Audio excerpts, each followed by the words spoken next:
Hello and welcome to the first episode of the series Rewind and Play, where we take a trip down memory lane to revisit the games that left a lasting impact. And today we are kicking things off with Need for Speed Rivals. I have only played a handful of NFS titles and I'm not sure if Rivals is considered polarizing or outright hated by most. But personally, I like the game. I first played it back in college and vividly remember the brutal cop chases and the combat system. So I decided to revisit it and found it on sale for $1. Best dollar I have ever spent. Period. As soon as I fired up the game, my jaw dropped. It looked just as incredible as I remembered. You know how some games live gloriously in your memory, only to look like a pixelated mess when you revisit them? That's not the case here. Obviously, the clip you're seeing is not from the first drive, but you get the point. This still looks fantastic in 2025. The environment, the dynamic day-night cycle, weather conditions, it all feels alive. Upon picking a car and going for a drive, it all started to come back to me. I knew where most of the roads went. The atmosphere felt incredible. The map, despite just being 160 kilometers, felt dense as civilian cars, racers, and cops populate the roads. The seamless transitions between its three biomes, desert plains, snowy mountains, and lush green roads, is still stunning. But I didn't revisit the game for its biomes or visuals. I revisited because I had a score to settle with the cops. So I dusted off my controller and went to work. Very quickly I realized that I did not suck at the game back in college. The cops are still brutal. These guys have no chill. Their dedication is remarkable. It's only natural for cops to hate on racers.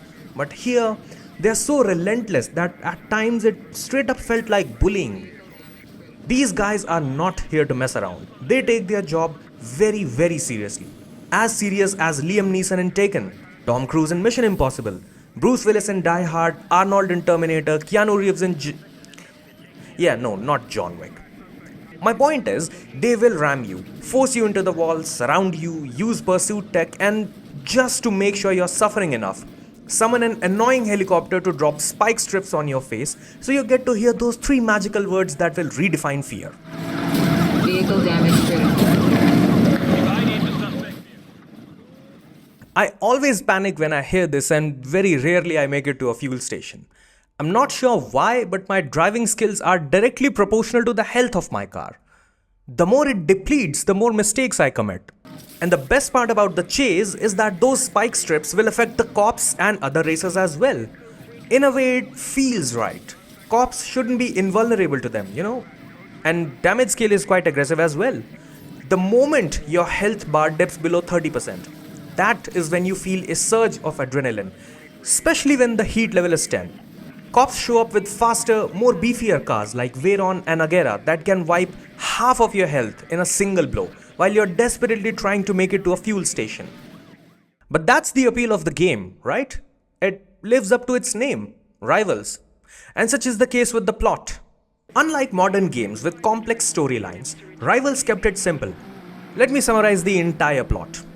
Assuming you chose to play as a racer, the cops want to catch you. And that's it.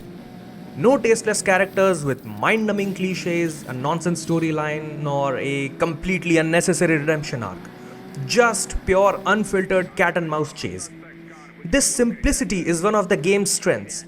It does not try to be something it's not, Basically, what you see is what you get. The gameplay has also been kept true to the NFS spirit. In a way. The plan is simple. Provoke the cops and make them chase you. The longer you stay out completing speedless challenges and being chaotic, the more speed points you gather, which is your in-game currency. But when it comes to spending that is where it might seem like you've hit a wall. While the cop chases are great, the customization isn't, which arguably are the only two ingredients needed for a good NFS game. There are no body kits or any other sort of visual change, aside from some vinyls, number plate design, and paint options. This should have bothered me but didn't, thanks to Pursuit Tech. These tools can be used at any given point against cops, racers, and even civilians.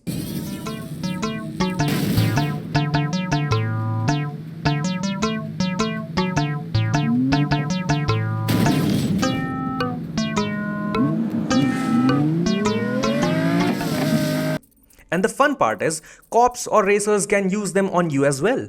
I have lost count of how many times I've taken out my opponents mid-race simply because racing to the finish line felt dull. Amidst all this, cops show up randomly and very quickly the race becomes a chase. For this exact reason, Shockwave and ESF are my go-to. I absolutely love this game for having a proper combat system in an open world while you race, rather than simply having to rely on ramming and T-boning. But there are a few things which might make this game polarizing. The 30 FPS cap, for example. I was initially turned off by it, but within a few minutes of gameplay, I stopped noticing it entirely. Considering how accustomed I am to gaming at high frame rates, I expected it to be a deal breaker. But it wasn't. Which made me think that either people are over exaggerating the 30 FPS cap, or it's just me getting older. You see, I come from a time where 30 FPS was considered standard and 60 FPS a rare luxury. But either way, it was oddly refreshing. What didn't feel refreshing, by the way, was freeze bug. It is still here and I'm not sure why it happens. I have lost hundreds of thousands of speed points because of this. And I actually would dare to say this, that in 2025, the only thing holding the game back is this bug. But despite its flaws, NFS Rivals remains one of my all-time favorite NFS games alongside the classic Most Wanted. I fell in love with the chaos, the fight against cops, the pursuit tech, and that one civilian car on a blind turn, which will be the reason you get busted. For $1, this was the best trip down memory lane I could have asked for. That's been it. I've been Darth Snape, and may the downforce be with you.